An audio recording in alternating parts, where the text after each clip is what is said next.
my time is 2:10. We are now kicking this off. First of all, thank you so much for coming and welcome to SQL Bits. I do see some movement. Give me a show of hands. How many of you have been to SQL Bits? No, let me rephrase. How many of you are here for the first time at SQL Bits? Amazing. They're so happy to see so many new faces. If you haven't already figured that out, this is the most fun place to be. It's hilarious because everyone is as crazy as we are. And we like the same things. Literally, just walk up to anyone and talk to them. They will help you. Before we start, I want to say one more thing. There are people wearing orange here. Slightly discreet orange, I know, but they're here. Talk to them. Ask them questions. If they so desire, hug them. They are the best people we have. Otherwise, nothing of this would be possible. So thank you so much to everyone who volunteers. Let's kick this off. This is, I want to say boring, but it's not. This is Stand Fast, how governance can save you a fortune. Anybody ever looked outside? So, ever seen this? I know we're in the UK, but I promise you, this is what it looks like above the clouds. And this is what most people see when they go out and look at the sky. Have you ever thought about how a pilot views the sky? This is a sectional. Also a very good example of how to get instant headache. We could have a long discussion about the user interface here, but let's not. So this is a sectional, and this is used by a pilot to figure out what the airspace looks like. I would have almost everything I need to safely navigate the airspace around this area.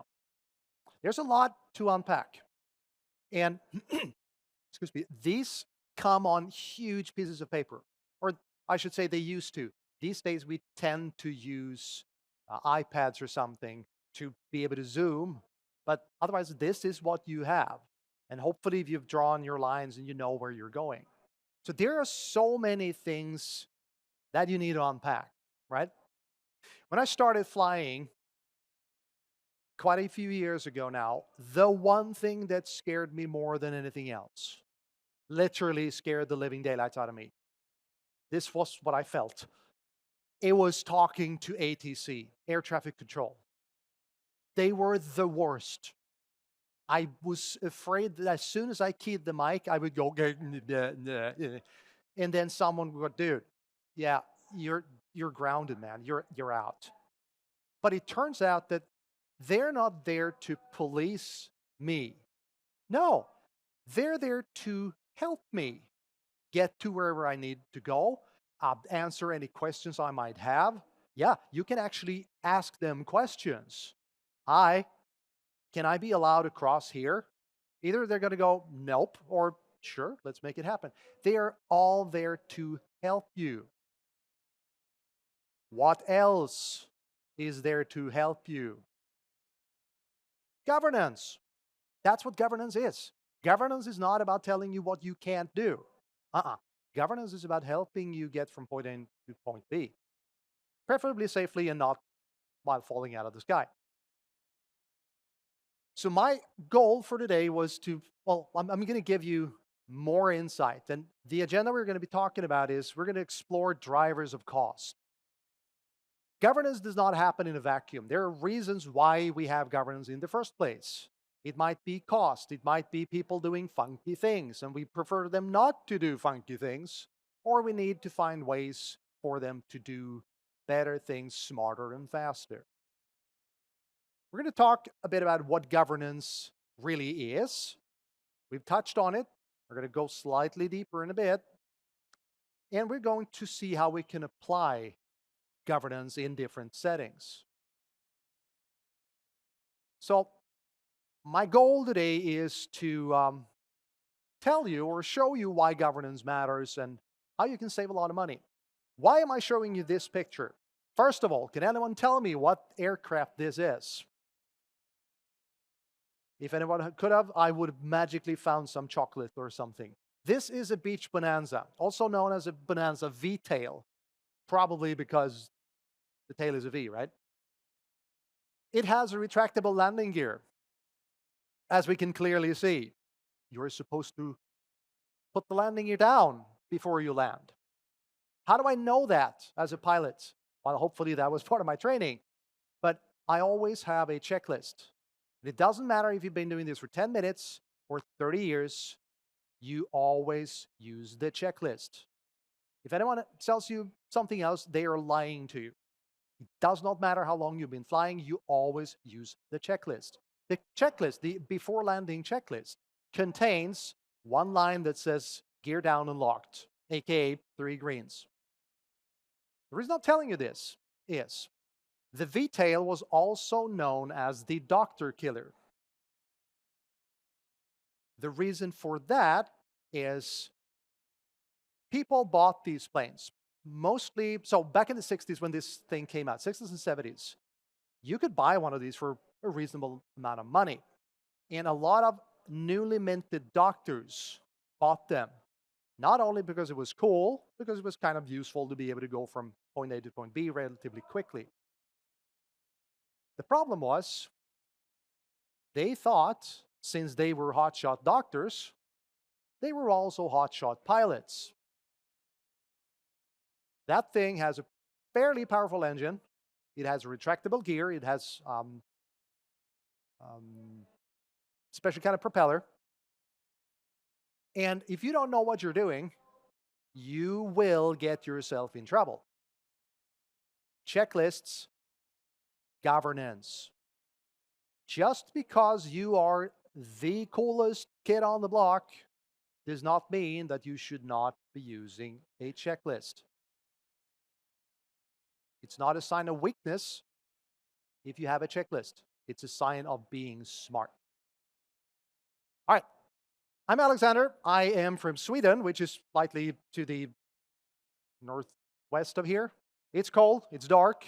We haven't seen the sky since sometime in, I don't know, September either, so I feel you. I am a data platform MVP. Means that I do this a lot. I used to run all over the world to go to conferences and speak. That kind of disappeared around, well, a couple of years ago when the world ended. And now we're slowly getting back. And I am so happy to see you all here. Let's just put it this way. My 4 walls of my home office, they were starting to move in.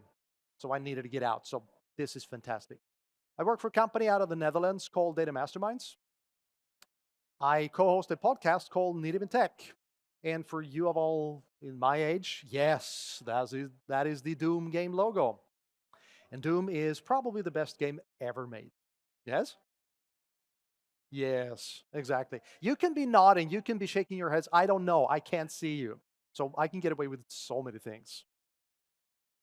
So let's start with a question. This is an easy question. How much does governance cost? About a 16th of a banana? You can't answer that. But let's turn it around. How much does no governance cost?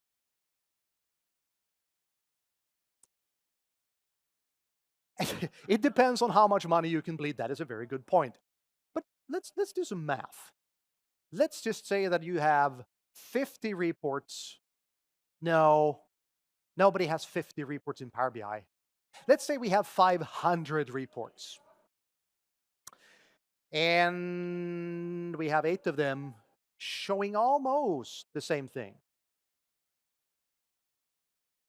Let's say that it takes maybe 5 minutes, opening them up, looking at them and going, no, that's not exactly what let's look at this one. Better. It's still not what, 5 minutes, about 5 minutes. And that's 5 minutes per person that is trying to find that piece of information. So we can multiply 5 by the number of people trying to find that information. And then we multiply by the average salary per hour. It adds up. This is one of the aspects of the cost of governance. If they had been able to find what they're looking for instantly, boom, you just saved all that time and by definition, all that money. And also, hopefully, you did not realize that there's wrong data in there as well. So many, many aspects of the same thing. So there are technical drivers of cost and there are business drivers of cost. I am only going to touch on the surface, give you some pointers before we keep going. And technical drivers of cost, some resources are cheap for a reason. Has anybody ever used the archive layer in a storage account in Azure? Yep. Is it fast? Nope. But it's cheap. I've seen many cases of people going, oh, that is so cheap, I'm going to put everything in there. It seemed like a good idea at the time, but some things are cheap for a reason. And we can turn that around. Some things are expensive for a reason as well. It kind of makes sense, but I'll show you in a bit what I mean with that because it gets worse. Another aspect of a technical driver is not understanding the platform. It is 2024. We've had this cloud thingamajig for a while, but in a lot of parts of the world, cloud is still relatively new. I've been doing IT since the late 90s. It was on-prem, on-prem, on-prem. We had our own data centers. Cloud was not even an idea. Trying to take something that you've built on-prem and moving it to the cloud,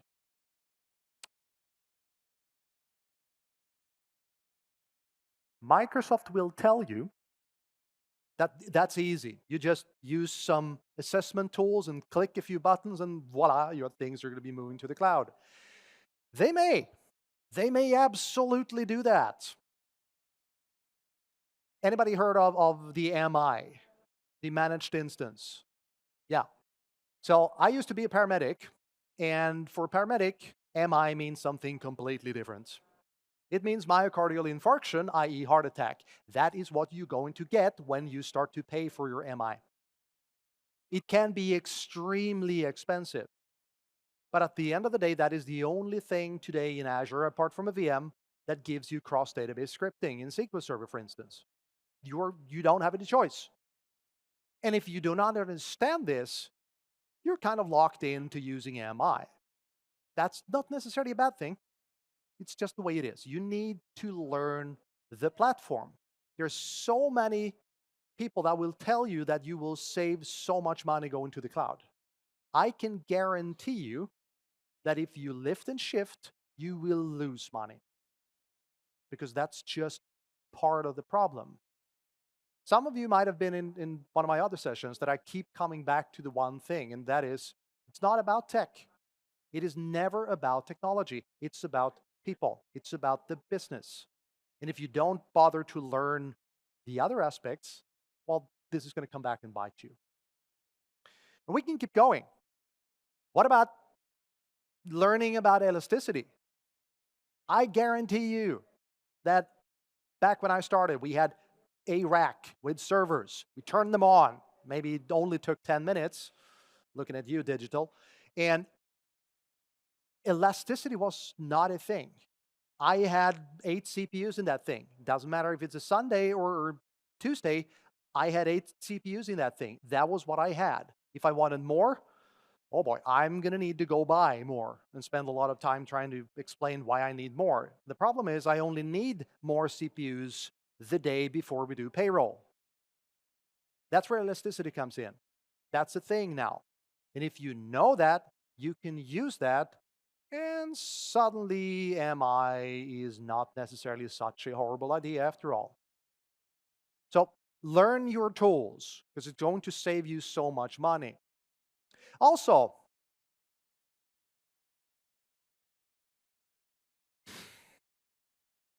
I'll breathe now. Has anybody heard of the Azure Data Warehouse? Is the Azure Data Warehouse the only tool that you can use for running data warehouses in Azure? No. Azure Data Warehouse is this extremely special tool that you find in the back of the hardware store, most often caked in dust. Because when you need it, there is nothing on the planet that will do the job better. But often you don't need it. You can get away with just a hammer or any other kind of power tool.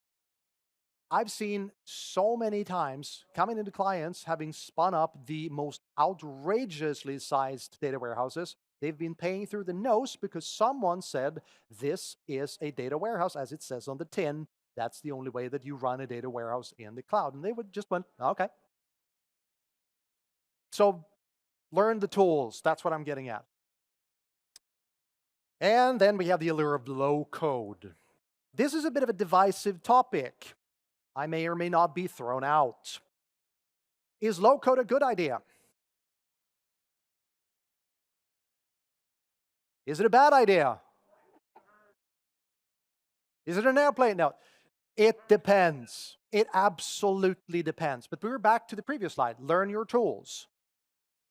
I've seen so many cases of people doing the most amazing things with low-code stuff that I didn't even know was possible.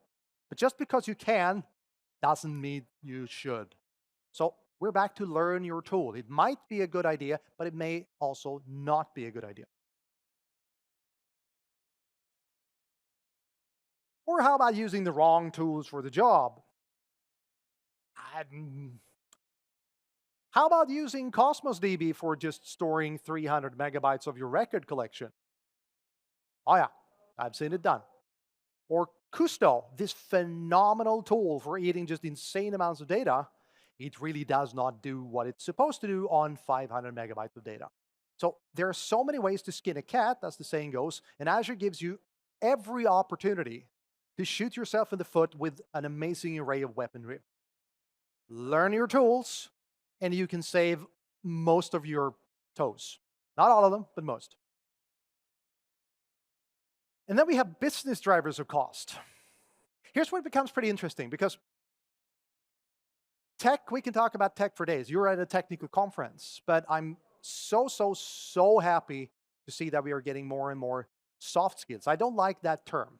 It's not soft at all. It's just a different side of the same thing.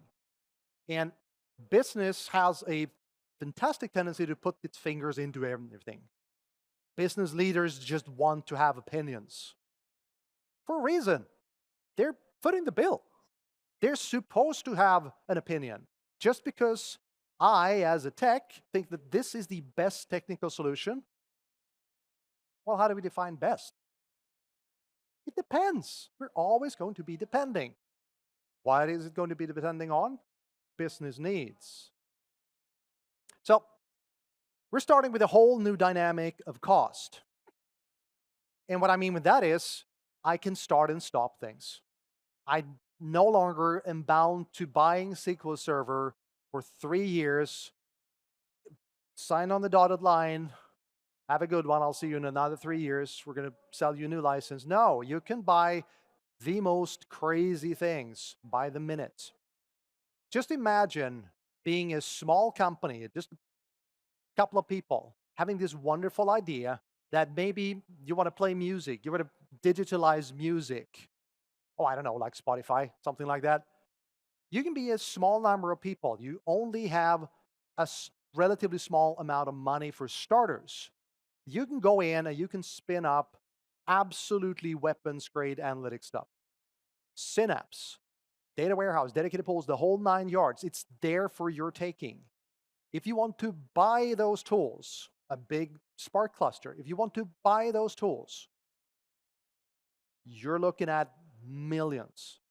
And now they're here. You can use them when you need them, and then you shut them down. You do not carry the capital expense. While we're at it, we can always talk about time. Because what's the better option? Something that costs a smaller amount of time, or something that costs a smaller amount of money, but takes longer, or something that costs more and takes shorter amount of time? Which one is better? It depends. Thank you, sir. It always depends. How do I know? As a techie, I want to have the cool tools, but it might make sense if I were to talk to the business because, again, they're paying. People also have a short attention span. Squirrel! You'd be surprised how few people want to do things all the way. We're ramping up, or we're almost completing a project. Let's do something else. If I were a bad person, I could say Synapse and Fabric here. But I didn't. I didn't say that Microsoft almost did Synapse ready and then started on Fabric. No. I would never say that. But so many projects we don't have time to complete. We have this interesting dynamic as people that those people that don't have the time to do something right the first time, for some reason, they find both the time and the money to do the whole thing again. I don't know why, and I don't know how, but there's so many things that we could avoid, both from a cost and a time perspective. Challenging leadership. Yeah. What I mean with that is, has anybody ever seen the TV series House? Yeah. What is it House always says? Exactly. Everybody lies. And that's the thing. Everybody lies. Not necessarily because they want to, but because they may not understand the question. They may not understand the business challenge. They might have a bad day. It doesn't matter. What I'm getting at is, so often we see business not being clear. What are we trying to achieve? Why are we doing this? I was in a customer meeting just 2 days ago where they were adamant that they needed security. That was the most important thing. So I asked them, what does security mean? It was kind of quiet a bit. And I pointed out the fact that they had a virtual machine running with SQL Server on it, open to the rest of the world, and they had done so for the last year. And that seemed to work. It's not a good idea, but it seemed to work. So we had a discussion, and at the end of the day, it turned out that they were fine with virtual networks. That was the kind of security they needed. They did not necessarily need private endpoints. So I came in, they were obsessed with security. I came out with a reasonable idea of how do I architect this? Because now I know what their drivers are. We can keep going on that as well. Sometimes we don't understand business objectives. Sometimes they're unable to adequately put business perspectives into words. Time, I've already covered that. Some things might make sense to buy something that is expensive to run, but it runs for a shorter time. Spark is a great example. You might be able to get away with just 2 nodes with 4 CPUs. Or you can just pull everything in, pull out all the stops, give it a 64 gigabyte or 64 CPU node and 20 of those. And yes, you're going to hear the screaming of your wallet, but it's going for a shorter time. It all comes down to what do you need from a business perspective. All right?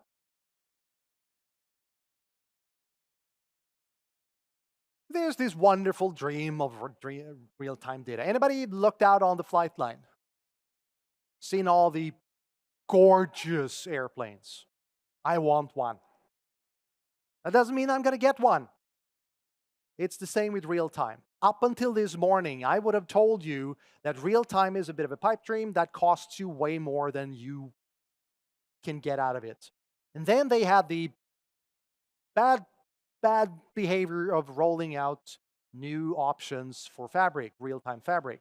Suddenly, it's not as expensive anymore, but be aware that as soon as a manager, or anyone really, tacks on the magical word of real-time, that will, by definition, be more expensive. And we also need to figure out what does real time mean. Is it 1 second latency? Is it 5 minutes latency? Figure that out before you start building, because otherwise you are going to be paying. And my pet peeve, people are not interchangeable. It turns out that when I was starting in the late 90s, I was told, why would you want to go into databases? Because you're going to be out of a job in 3 months. We're going to automate this away. Hi, I'm still here 30 years later. I'm going to be here in another 30 years because you cannot automate away these things. Copilot all you want. Trust you me. It's a good tool, but it will not automate us away. Take this, for instance. Anybody seen one of those? It's called a boarding card. Why do they look like this? Because the systems underneath air travel were born in the first incarnation was born in the 50s, and this style was born in the 70s. The thing underneath is still running on mainframes. That means that people that know Fortran and COBOL and other extinct things are kind of in a high demand because it is so difficult to pry these systems out of the world. We are not going to talk about the systems underneath air traffic control because you will have nightmares. So what is governance really? Governance is a structure. And to keep going on airplane and flying analogies, these are the books that you get for the private pilot's license. You need to read through all of these, and you are going to be sitting through tests on each and every of these books. That's a hefty stack of books. Ask me how I know. You will learn things about why are there lines painted in a specific way on taxiways. As I'm usually saying in my presentation skills trainings, you cannot unsee what I'm telling you. You can no longer ever go to an airport and not look at the yellow lines and go, I've seen this somewhere. Sorry, I just broke air travel for you. Come ask me if you want to have any details. This is all governance. This is all about structure. This is all about teaching me how to have a structured way of dealing with something. Consistency is important. I want to have guardrails. I don't want to have any surprises. And at the end of the day, I want to be safe. We're back to my checklist. I kind of like to have my undercarriage down when I'm landing. Otherwise, it makes a racket. So this is a tool that we have available today. This is the Fabric Adoption Roadmap. It might look scary the first time you look at it. And I know.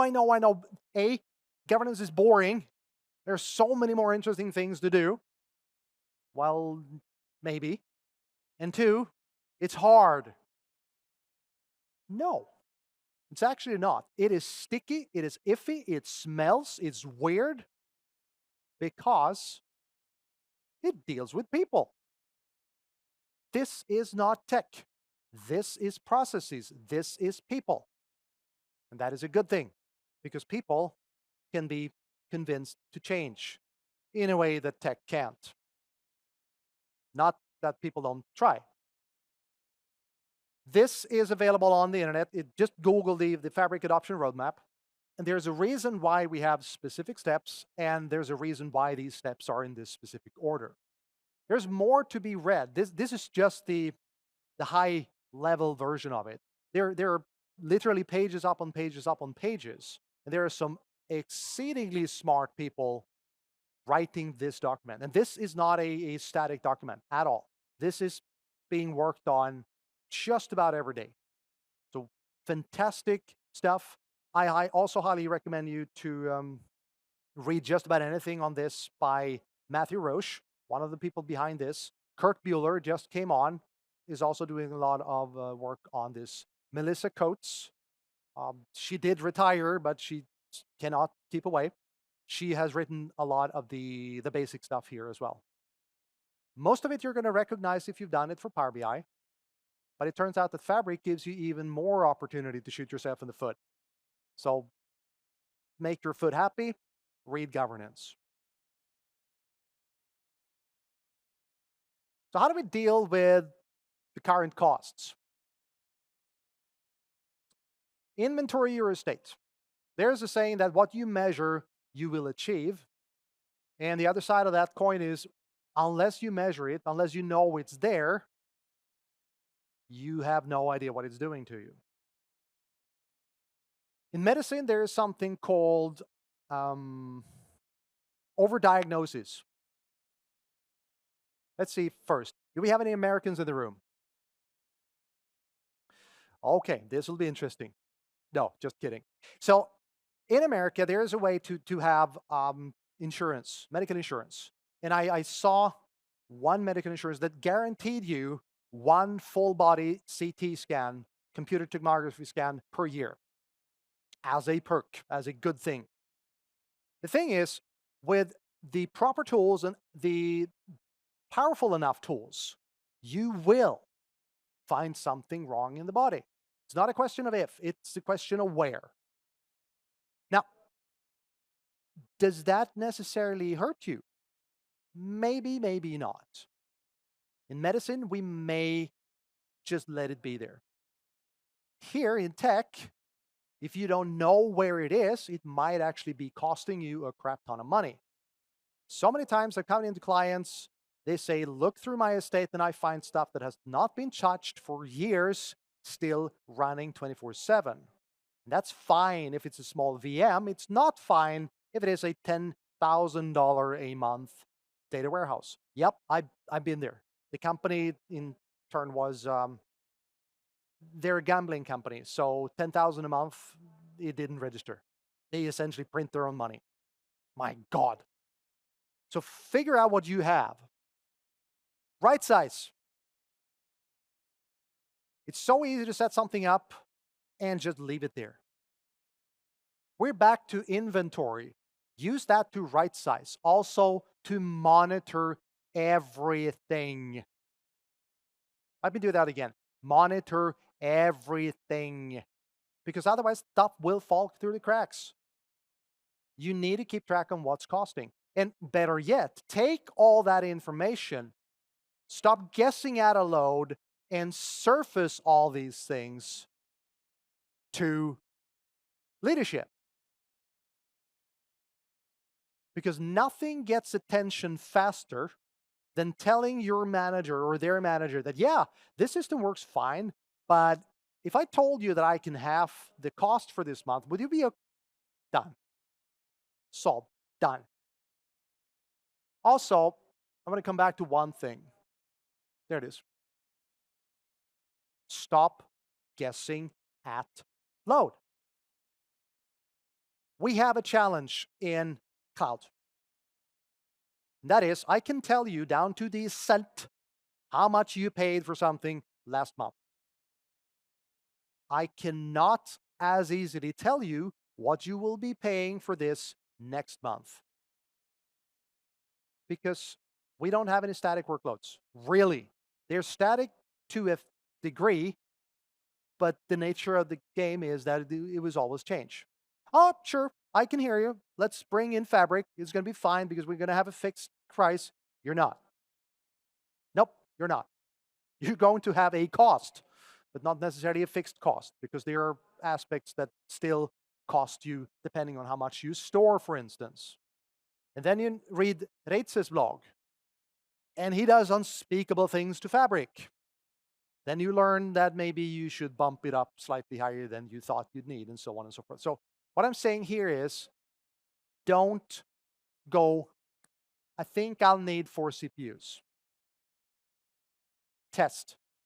Make sure. Also, slide aside, everybody has a testing environment. Everyone in this room, you have a testing environment. Not all of you have a separate production environment, but everybody has a testing environment.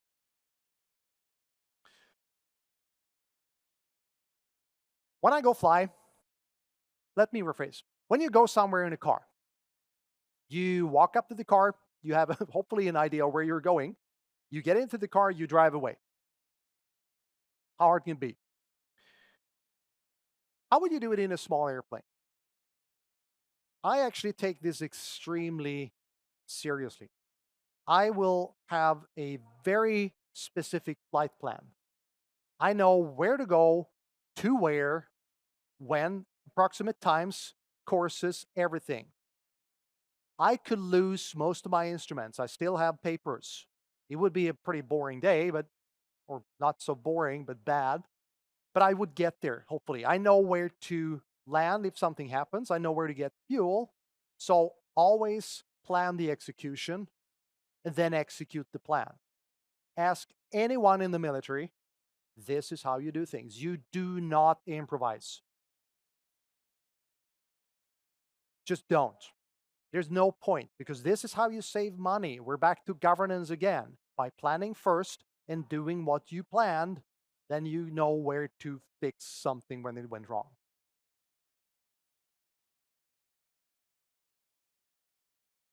Prepay everything. This one is an interesting one. So some of you are aware, some of you are not. You can prepay just about everything in Azure. You can prepay 3 years of storage. I want to buy 50 terabytes of storage in an Azure storage account. You can do that. You can prepay Fabric. You can prepay Azure SQL, just about anything. Look at those numbers. You're probably able to save maybe 40 to 50%. Yeah, 40 to 50% if you lock yourself in for 3 years. 3 years, the knee-jerk reaction is, oh, 3 years? I don't know what I'm doing in 3 days. Sure, but a project, a proper project with a hefty budget, 3 years is not too bad. Here's the secret. You can get out of that after 1 year and still have made a profit. Year 2 and 3 will be a hefty profit, but even the first year, if you get out of the agreement, you're not paying more than you would have done either previously. Microsoft still does not, and that can change tomorrow, so do not come to me when that changes. But right now, they are not charging you for getting out of one of these agreements. It's written in font size fly spec all the way to the bottom of the agreements, but it's there. So use that. There's no point in paying more than you absolutely need. Also, make it easy to make it right. This is where guardrails come into play. There's another thing that people say in the military, trust, but verify. If I don't want you to be able to make some interesting, huge spark pool, I can either tell you, please don't, or I can take away your ability to do so. What will you choose? Well, clearly, take away your ability to shoot you in the foot. You will thank me when you do not have a huge plaster on your foot. So use the mechanisms available in both Power BI, in both Fabric, both Azure, to make sure that you have guardrails in place. Also, understand the available tools. There's so many ways. We're back to skin the cat. Figure out what to use data warehouse for. It's a fantastic tool used correctly. Do you need a lakehouse? Everybody and their cat should go to lakehouse because this is the coolest thing. Ask Simon Whiteley. He has some opinions on lakehouses. Problem is, if your entire crew has spent the last 30 years playing with SQL, they're going to have a hard time adapting to something completely different. And there will always be new ways of solving an old problem. The problem with this one is you may or may not have time. The whole idea of good enough might be what bites you in the posterior. Technical debt, we're going to come back to that in a second. But don't think that just because you always have done it one way, that's the way you need to do it in the cloud. Not necessarily so. Training. I like training. I really, really, really like training. Because as I keep going on about, it's not about the tech, it's about the people. And if you don't train your people, Why are we doing this in the first place? There's a saying, uh, it costs me a fortune to train my people. Sure, I'll tell you it's going to be more expensive if you don't. And we all know this. We smile when we hear that. Why are we still fighting tooth and nail to get training budgets? You're all here. That means that you managed to get training budgets. Or better yet, you're signing your own. This might be a conference, but this is training. This is absolutely phenomenal training. Think about this. This is a PA-28. That's actually me driving it, the whole thing. What if you're qualified to fly one of those? And then your managers go, oh, by the way, we bought a new thing. You're going to be driving this thing next week. I would love to, but I will also absolutely, positively drive the thing into the ground in 10 minutes. I am not qualified to go near that thing without training. So why are we doing this to our technical people? Oh, you've done SQL Server for 2 years. Here, have Spark. Or can I introduce you to Custo?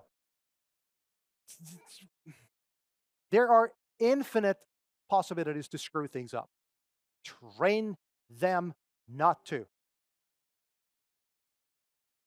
And while we're at it, keep technical debt to a minimum. So I told you that I run a podcast, and a couple of weeks back, we had a discussion on the term technical debt. And it spiraled completely out of control. I have two very smart people with me, and we started getting emails. We started getting opinions, so we took one of the loudest and put him into the next episode, and we talked more about technical debt. We now have even more emails. It turns out that people have a lot of opinions on technical debt. That is a good thing, because everybody and their cat is ankle deep, or even worse, knee deep in technical debt. That's just the way of the world. But by acknowledging this, you might be able to work backwards and get some out of it. You will always have technical debt. That's the nature of the beast. But be aware of it and try to remove as much as you possibly physically can. So, time flies, and in summary, I would argue that the biggest drivers of cost are rarely technical. That's the end of the line. When you have made all the decisions and you whip something up in Azure, for instance, and you turn the key, well, that's where it starts to cost. But just like any accident, it didn't just magically fall out of the sky. You can always trace back. How did we end up here? How did the guy that put the bonanza on the ground with the undercarriage up, how did he end up there? He did not just one day put it into the ground. No, there's so many steps before that. They may or may not be technical. Probably they are not technical. Governance makes it easier to do right. Easier. Not necessarily easy. Easier.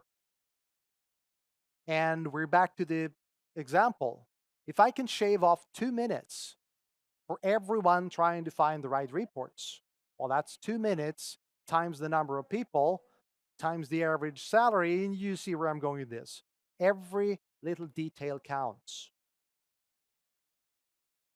And finally, people remain the most important assets. Copilot all you want. It's not going to be Copilot sitting here. And I mean, Copilot is a great tool. Most of the time it does amazing things. And then it comes up with something that goes, how? What? How can you know that Copilot just came up with something completely bananas?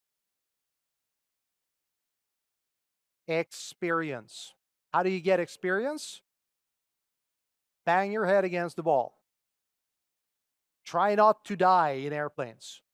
There's a reason why I go out and train multiple times per month, just going in the pattern. I've done this 1,000 times, but I keep training because I do not want to make basic mistakes. So my goal was to show you why governance matters and how governance can save you money and potentially actually lives. We like to say that we don't work in an area where people die if we mess up. Some of us do, some of us don't. My previous work as a paramedic, if I screwed up, people died. People did die. That's not fun. But hopefully they don't. But definitely, definitely, definitely, governance can help you. Well, on the subject of governance, governance is not about policing. Governance is not about telling you what not to do or what you cannot do. Governance is not about putting something on autopilot and just keep doing it the same way we have done the last 15 years. Governance is not about doing the same thing over and over and over and over again because the book says so. It's not about boring others to death. No, because governance is about something completely different. Governance is about enablement. Governance is about guardrails. Government is about getting you somewhere. Governance is essentially about getting shit done. Let's go get shit done. My name is Alexander. Thank you for your time.